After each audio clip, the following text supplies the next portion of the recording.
Hello and welcome to today's talk on part 5 of this video series on gynecological imaging, and today we're going to talk about teratomas.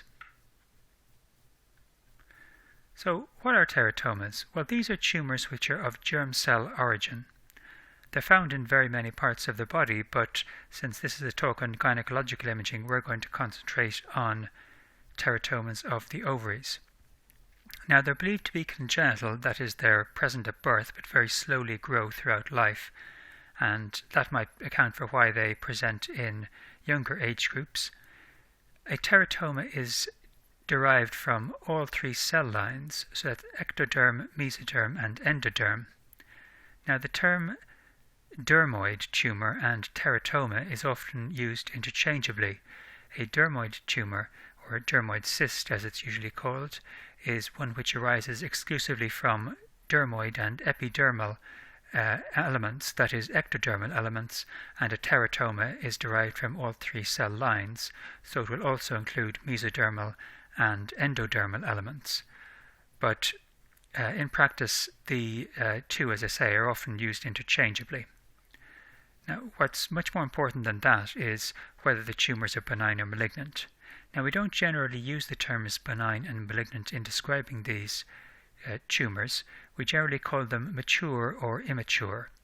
And there's a grading of from 0 to 3, with 0 being mature, otherwise benign, and 3 being immature, that is malignant, and 1 and 2 are various stages between these two.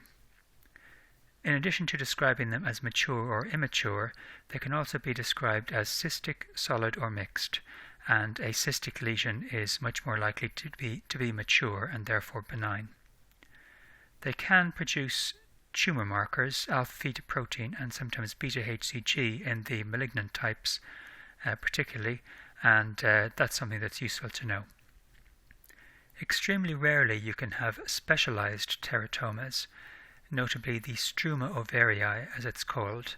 They are very rare, and this one it can be diagnosed when there's more than 50% of thyroid tissue in the lesion, and they are a very rare cause of hyperthyroidism.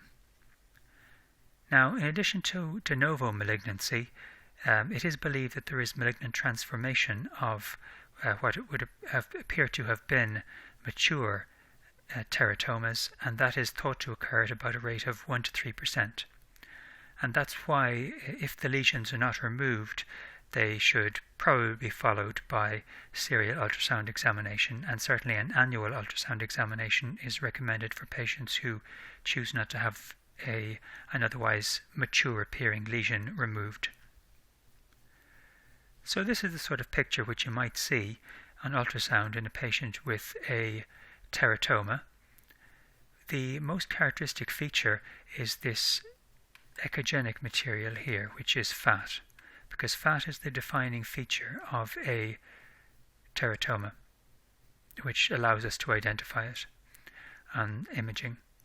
And so this is looks like a solid lesion and extensive echogenic material. It's rather homogeneous.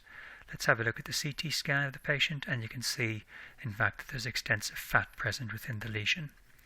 There's also a calcification, which you might fancifully think, but this is rather in the shape of a tooth, and we often see a tooth or tooth-like structure within a teratoma, which of course is pathognomonic if we see it, because there aren't any other conditions that I'm aware of which produce dental-like appearances. So we've got fat, we've got a calcification which is slightly suggestive of a tooth, and this is a dermoid tumour, or should I say it's a teratoma. It may be a dermoid tumour. Now, MRI has some characteristic appearances which we need to know about for these fat-containing lesions. Fat will generally be bright on both T1 and T2 weighted MRI sequences, so that's helpful. And I've just brought up a T2 weighted scan here just to contrast it with water. So this is the water or fluid in the bladder, and that's very high signal. You can see that it's still quite high in the fatty part of this dermoid tumour, but certainly not as high, and it's got this slightly heterogeneous appearance with perhaps some vessels internally. So we can see the high signal appearance in the fat in the subcutaneous tissues and also within the abdominal the pelvic cavity. And now if we look at a fat suppressed image, you can see that a significant proportion of this lesion has fat suppressed, but not all of it, and we can also see fat suppression in the subcutaneous and intrapelvic fat. One of the characteristic appearances which you occasionally see in teratomas of a cystic nature is these fat balls or sebaceous balls, because they're not always filled with fatty material. They can be filled with sebaceous material or other secretions, and you can see very many of these sometimes, multiple small echogenic fluid-containing balls within a larger lesion, and this is an appearance which is rather pathognomonic of a cystic teratoma or dermoid cyst. This is just another MRI scan to show you the heterogeneous fat suppression that we sometimes see in these lesions, so don't be worried if there isn't full fat suppression. Again, it's a T2 weighted lesion. Here's some pure fluid here. This is very high signal on T2. It's a bit more heterogeneous here perhaps. This doesn't look quite the same, this area here. There's a fluid level at this point, I think, just here. But it's not of the same high signal as the lesion up here. And we can also see some fatty material just down here. So if you notice, there's also a slight bit of a difference here, not in the intensity I would have said, but you can just maybe, when I take this off, you'll be able to see that there's a slight outline there. Probably not easy to see, but when I show you the fat suppressed image, you'll see this area has fat suppressed. There's a little bit of fat suppression here, significant fat suppression here, a bit here, and here we've got quite a lot. So there's rather heterogeneous fat suppression in the lesion, and that might be because some of this is proteinaceous secretions and some of it may be sebaceous material. Just to show you a tooth here on MRI, this low signal area here, characteristic of bony material where the protons can't really move very much, and you can see it's got the shape of a tooth. This is another typical appearance for a solid and cystic teratomatous lesion, an echogenic mass here, and there's some fluid as well present, and there's usually not much flow within this lesion. Here's a MRI scan, and again I just want to demonstrate that the fat suppression and the fat appearance internally may not be uniform. So the T2, it looks quite uniformly high signal, but on the T1 only part of it is demonstrating characteristic fat signal, and fat suppression here is quite limited. Certainly I think it's there, but it's not uniform. So they do have characteristic appearances quite a lot of the time, I think, in the lesions I've shown you, but sometimes it can be a bit more difficult. This is a large teratoma, which is solid and cystic. Is there some flow within this lesion? As I think I've mentioned in previous videos, I'm always suspicious when I see dots of colour like this, particularly when there are lots of dots elsewhere that don't really conform to particular structures. I'm sometimes wondering if this is just artifact created by the gain being turned up too high. But this, I think, we wouldn't be able to diagnose a teratoma with certainty by any means on this examination here. If I just look at the same patient on another picture, this is something though which is quite commonly seen in teratomas. I'm not saying it's pathognomonic, but it is quite commonly seen and is a characteristic feature. Sometimes you'll see a protuberance of echogenic material like this into the lumen of the lesion, and it sometimes can contain a tooth or an echogenic nodule, and this is called an Aschoff nodule. It's sometimes present in the wall as well. This is called a Rocketansky nodule. I'm going to show it to you here. This is a Rocketansky nodule present in the wall of this cystic lesion here. And this is named after Karl Rocketansky, this gentleman here, and he was a professor of anatomy, pathology, I'm not entirely sure which, in Vienna, although he was Czech by birth. And he put his name to a large number of pathological conditions throughout the body. And what I was mixing him up with there earlier is he's the same Rocketansky and Rocketansky-Aschoff nodules, Rocketansky-Aschoff sinuses, which are diverticulae seen in the gallbladder wall, which are associated with adenomyosis and chronic cholecystitis, and we can sometimes see them on ultrasound. And he's the same Rocketansky from Meyer-Rocketansky-Kuster-Hauser syndrome, which is better known by us as malarian duct abnormalities. So he's a gentleman that made a significant contribution to advances in women's imaging. So it's not pathognomonic, this Rocketansky nodule, by any means. I think this one here is perhaps more characteristic. I'm going to show you in a second a lesion to contrast it with, but this very much has the appearances of fat. I think this one here is a bit more difficult, probably because we've got this, we haven't winded it perhaps as well as we could. If we dropped the gain, if we went to the gain and dropped the gain from these parts of the image, we might be able to display this lesion better. But I have to say it is a rather indeterminate lesion, and we might not be able to make a conclusive diagnosis of a dermoid. Here's another Rocketansky nodule on CT in this cystic lesion. And here we have another case. So this patient looks like they have two possibly echogenic nodules. Here's one with a little bit of acoustic shadowing behind it. This one's not perhaps very convincing, but this one looks like a very characteristic Rocketansky nodule here. We do have a CT scan. I can't really identify the more convincing Rocketansky nodule on this, and I looked at all the images, but certainly there's extensive fat within the lesion. And I was wondering if this might have been the second one, the poorly seen one, because it does have a little tooth within it.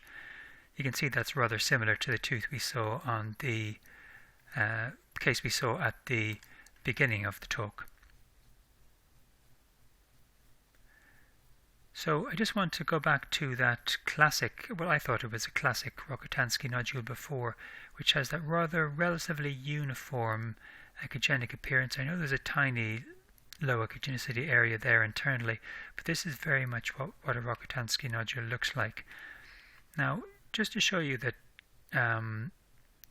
just to contrast it with something else, here's a patient who has a borderline carcinoma of the ovary, and that's the sort of nodule you see with that. So it's not entirely dissimilar, you might say. I don't know what you'd think. It's certainly very difficult to tell them apart. But rather than just saying, when this was reported, the reporter just said there's an indeterminate ovarian mass, it could be a sinister cause, malignancy cannot be excluded, unhelpful report really for the clinician. What they could have said was, there's a predominantly cystic lesion, there's a nodule in the wall. This could be due to a borderline tumour or low-grade malignancy, or it could be due to a Rocketansky nodule from a teratoma, a cystic teratoma. And that report would be much more helpful for the clinician, because they do have other things available to them. They have tumour markers, physical examination, and history from which they can make their decisions. So it's always better to try and give a few diagnoses rather than throw your hands up in the air and just say, oh, it could be anything. And actually with this patient, I'm just going to show you this MRI scan. This is the patient with the borderline tumour. I just wanted to show you that they did have an enhancing nodule in the wall of the lesion, and this of course hasn't fat suppressed. But just to go back to this lesion, this was, as I say, reported as possibly sinister, malignancy cannot be excluded, but in fact the patient had a CT scan or an ultrasound scan from a few years previously when it had a similar appearance, and this hadn't been consulted. And this of course, it's unlikely that if this was a cancer, it would most likely have changed over a few years. So this would have confirmed that it was most likely to be a benign lesion, such as a dermoid or teratoma. One thing that's just to mention here, although this lesion looks to have a piece of fat within it, it's not always the case that a lesion with fat in it is a dermoid tumour or a teratoma. Sorry, I'm using the terms interchangeably now. I'll just repeat what I said earlier. A dermoid tumour is a germ cell tumour which only has ectodermal cell lines in it, so dermoid or epidermoid material, and a teratoma is one with all 3 cell lines in it, but the terms are often used interchangeably. In actual fact, this was a carcinoma. It was a malignant epithelial ovarian tumour which had engulfed some fat, and I suppose when the amount of other material is so out of proportion to the fat, you have to, and there's no other features of a teratoma, you have to suspect that that might be the case. But certainly a malignant teratoma is something that we might want to include in our differentials here. Or should I say an immature teratoma. We shouldn't be calling it malignant. Well, you can if you want, but probably immature is a more correct term. But in any case, this was a regular epithelial carcinoma. Just another slightly atypical dermoid or teratoma that I just thought I'd show. Some calcifications internally here in a relatively small ovarian lesion. You can see some of the calcification here within the lesion. It doesn't show any very characteristic features of a teratoma, but that's what it turned out to be when it was removed. Another characteristic appearance you can see in a teratoma is this, and this is obviously a dermoid-like feature, an ectodermal feature. This is the presence of hairs within, which are obviously an ectodermal derivative within these lesions, and when you identify hairs like this, then that's clearly a pathognomonic finding. And here's the same patient in another view, and here's a patient with very densely packed hairs, and you can see that our sonographer has picked up on it straight away that it's a dermoid, and that's exactly what it was, so excellent reporting there. This is densely packed hairs in the side of a dermoid cyst. Or should I say, well, it probably is cystic. There's probably lots of sebaceous material internally. You can see small ones sometimes. So here's a small dermoid within an ovary, echogenic mass. Here it is in another view. And one of the things not to confuse this with, I showed this picture before in one of my earlier videos. This is a resolving corpus luteum. Corpus luteum which is slowly being reabsorbed, and this could mimic a teratoma within the ovary, but this is only transitory, and it will be reabsorbed and disappear. So the last thing I just wanted to mention was when you see a fatty tumour like this in the region of the sacrum or coccyx, the lesion we need to think about is a Psycho-Coccygeal Teratoma, which is seen in this patient who has a partial sacral agenesis and anterior sacral meningocele here. So Psycho-Coccygeal teratomas, they are often found they can be seen in utero and in young children, but they can also slowly grow and present later in life. And this is the characteristic location where you might see them. So it's not an ovarian lesion in this case, but of course it might show up during a pelvic examination. So I think that's all I wanted to say for this talk, and thank you very much for your attention.